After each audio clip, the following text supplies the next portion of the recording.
From the Presidential Palace, Manila, Dateline Malacañang.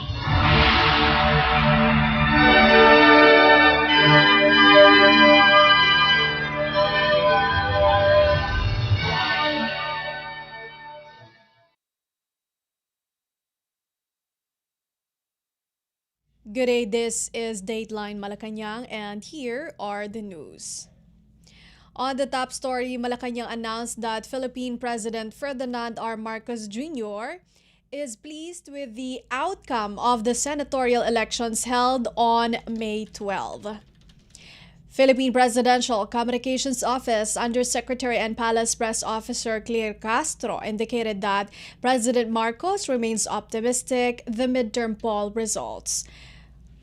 Castro emphasized that although only 6 candidates from the Alyansa para sa Bagong Pilipinas secured a spot in the Magic 12, President Marcos is confident that some of the likely senators from other political parties also possess commendable principles. Castro also contradicted claims from the opposition that the outcomes of the Senate election represent a rejection of the Marcos administration and its ongoing efforts to persecute the Duterte family. She further refuted suggestions that President Marcos is optimistic about the full success of the Alianza Senate slate to facilitate the impeachment of Vice President Sara Duterte. She said that the elected officials are anticipated to back the projects and initiatives of the Marcos administration rather than pursuing their own interests. Yan po ang ibinoto ng taong bayan. Gagalangin po natin. At kung ito po'y makakatulong sa administrasyon, uulitin po natin kahit ano pang kulay po niyan. Dapat isipin po ng mga bagong halal na sila po ay magtatrabaho para sa bansa, para sa taong bayan, hindi pang personal na interes o interes ng kanilang mga kaibigan o kanilang mga sinusulong na tao. So ano man po ito, kapag po nalaman po nila na ang gagawing proyekto o programa ng Pangulo ay para sa taong bayan, umaasa po tayo na sila po ay makikiisa. Yan lang po ang gusto nilang gawing naratibo. Unang-una po, kung may dapat managot, at ito naman po ay naaayon sa batas, dapat po managot. Hindi dapat po natin ikanlong ang sino mang maaaring maakusahan ng paggawa ng mali, maaaring gumawa ng krimen, dahil lang sa sinasabi nating pagboto. Tao po ang siyang humusga, tao po ang siyang bumoto, igalang po natin ang mga napili ng mga kababayan po natin. Wala po itong refleksyon kung ano man po ang sinasabi patungkol sa mga Duterte. Satisfied po ang Pangulo dahil nalaman po natin na ang iba pang mga naboto ay mayroon sariling dignidad, may sariling paniniwala at ang karamihan po doon ay para sa bayan at hindi para sa ibang bansa. Naniniwala pa rin po ang Pangulo na malaki pa rin po ang suporta ng taong bayan sa administrasyon sa ngayon. Tandaan po natin ang kahuli-hulihan pong survey ay nagpapakita po ng mataas na trust rating po ng Pangulo. Napakadali pong sagutin yan. Una-una, pag sinabi natin lehitimong oppositionist, ang ipinaglalaban nila ay ang bansa, ang interes ng taong bayan, hindi ang personal na interes. Obstructionist, walang gagawin, kundi manira, walang makikitang maganda sa ginagawa ng gobyerno, at ang sariling interes lamang ang gustong palagawin. Hindi ko masasabing thin line lang yon. Makikita ang diferensya. Dahil kung ay paglalaban lamang nila ay yung kanilang sarili, hindi para sa taong bayan, obstructionist sila. Kung gagawa man sila ng fake news, kung ano-ano mang mga balita o ano-ano mang mga statement na maaari makasira sa gobyerno ng walang basihan, ito po ay ating tutugunan kagad. Presidential Communications Office Undersecretary and Palace Press Officer Claire Castro. Dateline Malacañang. The Marcos administration announced its willingness to collaborate with presumptive senators who have secured places in the latest midterm elections, Magic 12, regardless of their political affiliation. Presidential Communications Office Undersecretary and Palace Press Officer Claire Castro emphasized that the government honors the choices made by the Filipino electorate and anticipates that the victorious senatorial candidates will address the pressing challenges the nation is facing. Castro indicated that the administration is open to legitimate opposition members from various political parties who are at the forefront of the Senate race. Nonetheless, Castro warned that obstructionists who intend to leverage their positions for personal gain will face vigorous opposition from the executive branch. She stated that the government will not permit these so-called obstructionists to disseminate misinformation and disinformation aimed at damaging the president and his administration's reputation. Ngayon po, na naboto na po ang mga susunod na mga leaders natin, umaasa ang Pangulo na ang bawat isa, ang lahat sa kanila, na binoto ng sambayanan, ay tutugon sa pangangailangan ng taong bayan. Ang trabaho po nila ay para sa bayan, para sa taong bayan, hindi para sa ilang interes. So anumang kulay yan, wini-welcome po talaga ng Pangulo na makaisa ang bawat leaders natin para tugunan kung ano man ang problema at magbigyang solusyon ang pangangailangan ng mga kababayan natin. At inaasahan din po ng administrasyon ang presensya ng lehitimong oppositionist. Pero lalabanan po ang mga obstructionists na nagtatago sa pangalan ng oppositionist. Mga obstructionists na maaaring pansarili lamang ang kanilang ilalaban. According to partial and unofficial results from the Commission on Election or COMELEC's transparency servers, at least 6 senatorial candidates from Alyansa para sa Bagong Pilipinas endorsed by Philippine President Ferdinand R. Marcos Jr. are expected to secure Senate seats. They include outgoing ACT-CIS Party List Representative Erwin Tulfo, former Senators Panfilo Lacson and Vicente Soto III, re-electionist Senators Pia and Lito Lapid, along with outgoing Las Piñas Lone District Representative Camille Villar. Dateline Malacañang. Malacañang urged the public to fully utilize the government's bagong urgent care and ambulatory service or BUCAS centers, which offer complimentary laboratory examinations and certain medical procedures. The BUCAS program is part of the Marcos administration's initiative to enhance universal healthcare access by lessening out-of-pocket costs and providing medical services to underserved areas. During a briefing at the Palace, Presidential Communications Office Undersecretary and Palace Press Officer Claire Castro noted that there are currently 51 BUCAS centers operating across the nation as part of the Marcos government's efforts to broaden access to essential healthcare services. She mentioned that the centers are strategically placed throughout the country, including 26 in Luzon, 8 in the Visayas, and 17 in Mindanao. Castro also encouraged the public to support the program to help ensure its ongoing implementation and viability. At huwag po nating kalimutan ang mga programa ng Pangulo na BUCAS centers. Tandaan po natin, may 51 na po na BUCAS centers, libreng laboratory services, pati po ibang mga operasyon katulad ng katarata. At meron na po tayong 26 na BUCAS centers sa Luzon, 8 sa Visayas at 17 po sa Mindanao. So sa mga kababayan natin, tulungan po natin ang Pangulong Marcos Jr. at ang administrasyon upang mapagpatuloy ang magandang programa para sa taong bayan. Bigas at bukas. The Philippine Department of Health or DOH, in collaboration with local government units or LGUs and partner health institutions, leads the implementation of the program. BUCAS centers provide a range of services including laboratory testing, tuberculosis screening and management, vaccinations, cancer screenings, surgical operations for breast issues, tumors and cataracts, consultations for hypertension and diabetes, OB-GYN services, mental health support, first aid, and referrals for injuries from vehicular accidents, nutritional support, dental care, treatment for animal bites, and access to medications through an on-site pharmacy. Additionally, these facilities offer specialized services tailored for senior citizens, which include geriatric care, ENT or ear, nose, and throat services, orthopedic care, and surgical interventions. Dateline Malacañang. Philippine President Ferdinand R. Marcos Jr. has enacted at least 6 laws that establish new hospitals in the provinces of Laguna and Zamboanga del Sur, as well as increase bed capacities in 4 cities across the nation. The establishment of the new hospitals and the approval for expanded bed capacities were included in Republic Acts or RAs 12203.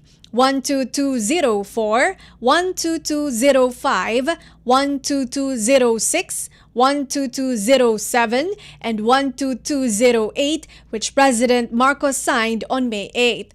RA 12203 raised the bed capacity of the Region 1 Medical Center located in Dagupan City, Pangasinan from 600 beds to 1,500 beds. Additionally, through RA 12204, President Marcos increased the bed capacity of the Amang Rodriguez Memorial Medical Center in Marikina City from 500 to 1,000 beds. According to RA 12205, the Laguna Provincial Hospital San Pedro District Hospital in San Pedro City, Laguna, will see its bed capacity raised from 15 to 50 beds. Meanwhile, RA 12207 permits an increase in the bed capacity of the Amay Pakpak Medical Center in Marawi City, Lanao del Sur from 400 beds to 800 beds. The current healthcare services and facilities with these hospitals will be improved to align with the increased bed capacities. President Marcos also endorsed RA 12206, which authorizes the creation of a district hospital in Ramon Magsaysay Town, Zamboanga del Sur Province, to be called Zamboanga del Sur First District Hospital. On the other hand, RA 12208 permits the establishment of a general hospital in Calamba City, Laguna, which will be known as Calamba City General Hospital. The local governments of Zamboanga del Sur and Calamba City in Laguna are tasked with allocating the necessary funds for the construction of the new hospitals. These recent laws also direct the Department of Health or DOH to incorporate support for the capital outlay needs of the new hospitals into its subsidy program. The newly enacted laws, which were announced, will come into effect 15 days after their publication in the official gazette or in a widely circulated newspaper. Dateline Malacañang. Malacañang revealed that Philippine President Ferdinand Marcos Jr. has instructed Department of Transportation or DOTR Secretary Vince Dizon to explore options for modifying road or accident insurance policies for both public utility vehicles or PUVs and private automobiles. This decision follows demands to synchronize the insurance coverage for private vehicles with that of PUVs, prompted by a series of deadly road incidents that have raised alarms about the inadequate benefits available for victims and their families. Opo, pinag-utos na po ng Pangulo kay DOTR Secretary Vince Dizon na pag-aralan po mabuti ang proposal tungkol sa higher insurance coverage para po sa PUVs. Ito naman po ay para sa karagdagang proteksyon para sa lahat na maaari mabiktima ng negligence o aksidente sa kalsada. Pero muli, sasabihin po natin pinag-aaralan po ito mabuti kung ito ba'y nararapat at ito po ba ay napapanahon. During a press briefing at the Malacañang Palace, Presidential Communications Office Undersecretary and Palace Press Officer Claire Castro said that the Palace recognizes the increasing demand for fair and more suitable insurance coverage for various types of vehicles. As per the existing Passenger Personal Accident Insurance or PPAI policy, individuals traveling on buses and other public utility vehicles or PUVs are entitled to compensation compensation of up to 400,000 pesos in the event of a fatality caused by road accidents and 100,000 pesos for injuries sustained. In contrast, those traveling in private vehicles are limited to coverage of just 200,000 pesos, regardless of how many victims are involved. This amount is shared among all fatalities and injured parties.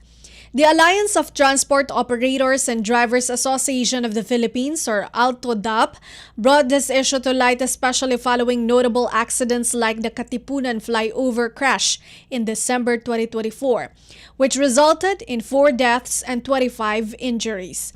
The organization noted that only 200,000 pesos was disbursed in total for all victims, leaving grieving families and injured passengers with only a small portion of the compensation. A similar scenario occurred in the multi-vehicle accident of SC-Tex, which resulted in the deaths of 10 individuals.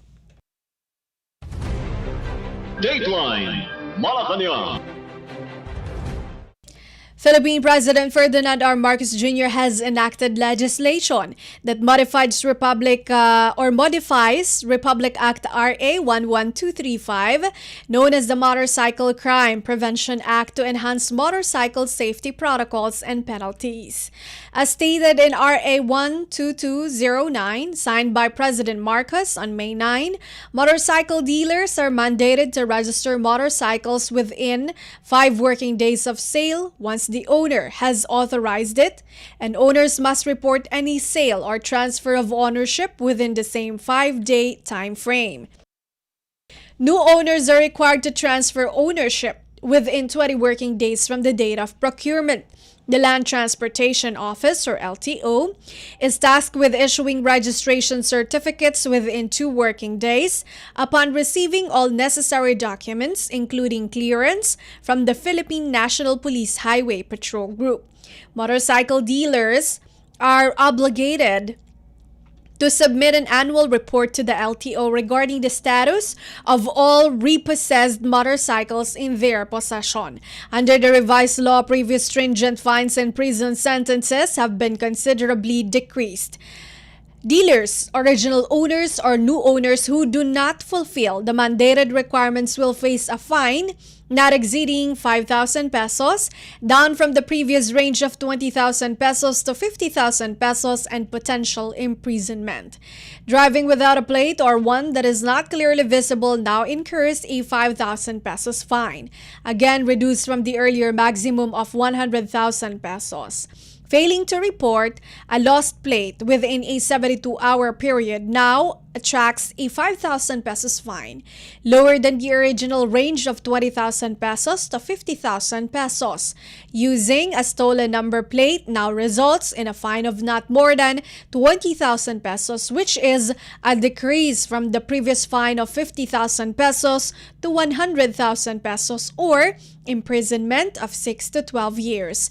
Tampering with, erasing, forging, mimicking, covering, or hiding a number plate or readable number plate now leads to a prison sentence of 6 months to 2 years and a 10,000 pesos fine, a softer penalty compared to the previous maximum of 6 years imprisonment. Motorcycle owners with number plates that do not comply with the stipulations of RA 12209 must renew their registration and apply for their required readable number plate by December 31, 2025. The LTO has until June 30, 2026 to manufacture, distribute, and issue the new number plates. Additionally, the LTO is instructed to create larger, clearer, and color-coded number plates for each motorcycle, adhering to the font style and size rules outlined in the regulations associated with the amended law. The information on the number plates must be legible from the rear of the motorcycle at a distance of at least 15 meters. RA 12209, which was shared with the public on Wednesday, will take effect 15 days following its publication in the Official Gazette or a widely circulated newspaper. Dateline Malacañang. Malacañang announced that those involved in the extraction of sand from the country's coastlines for reclamation efforts in the contested West Philippine Sea, or WPS, could face legal consequences under the Philippine laws.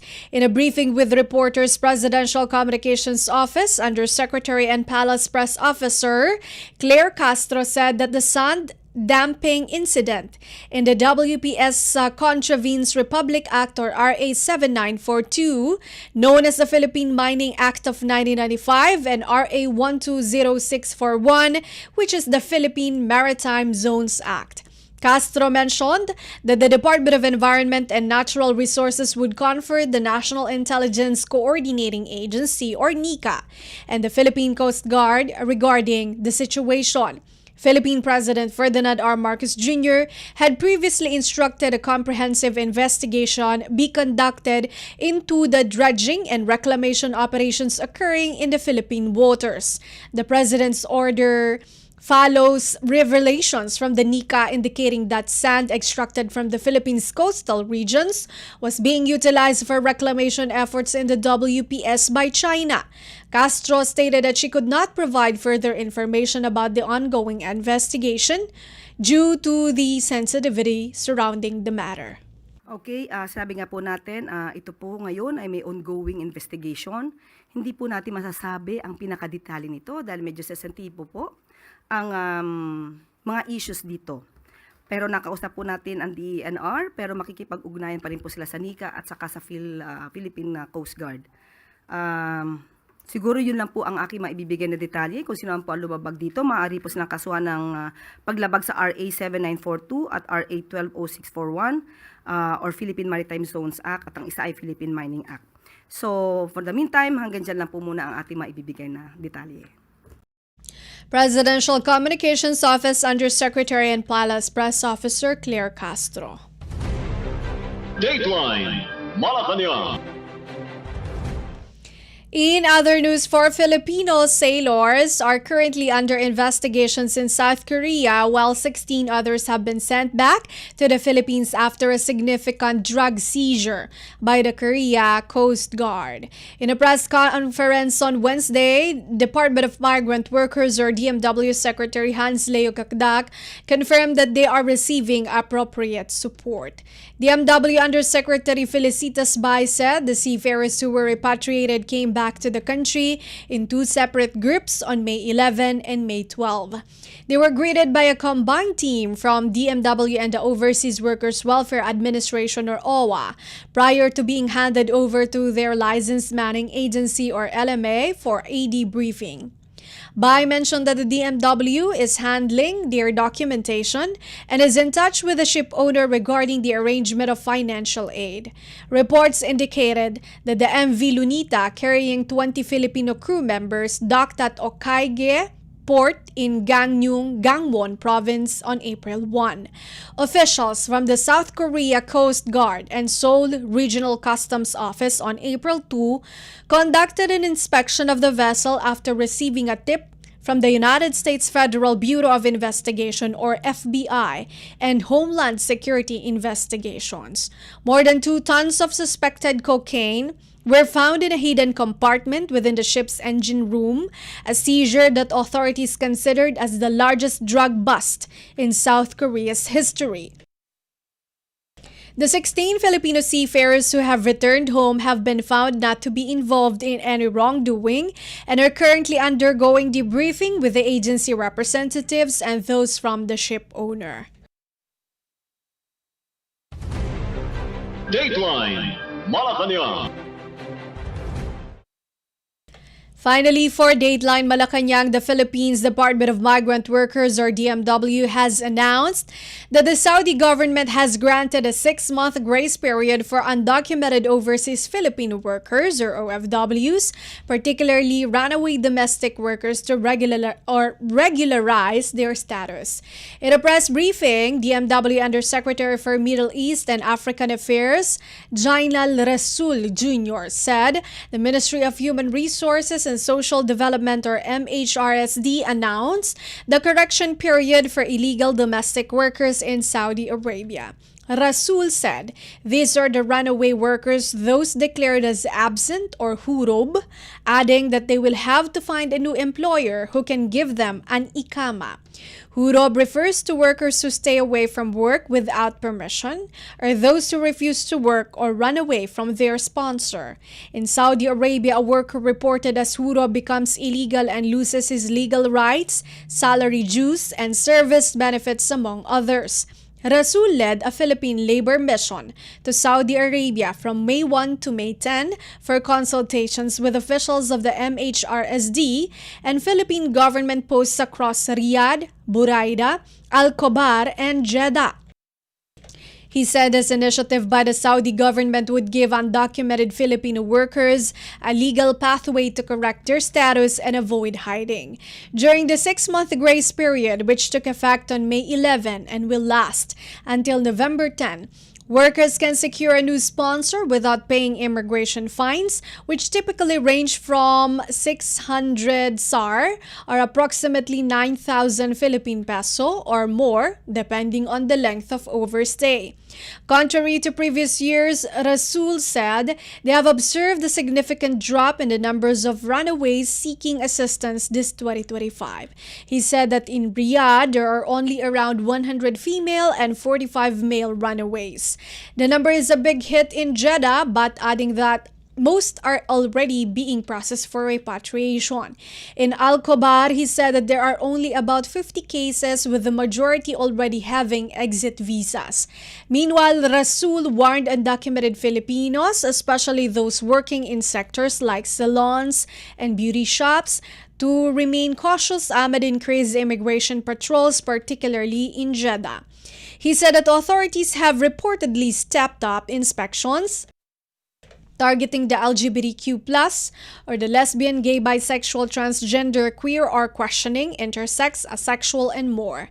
The DMW reiterates its calls for respect of local customs and laws. Dateline Malacañang. And that is all for today's Dateline Malacañang for Radyo Pilipinas World Service. This has been Bea Gaza-de Guzman. From the Presidential Palace, Manila, Dateline Malacañang.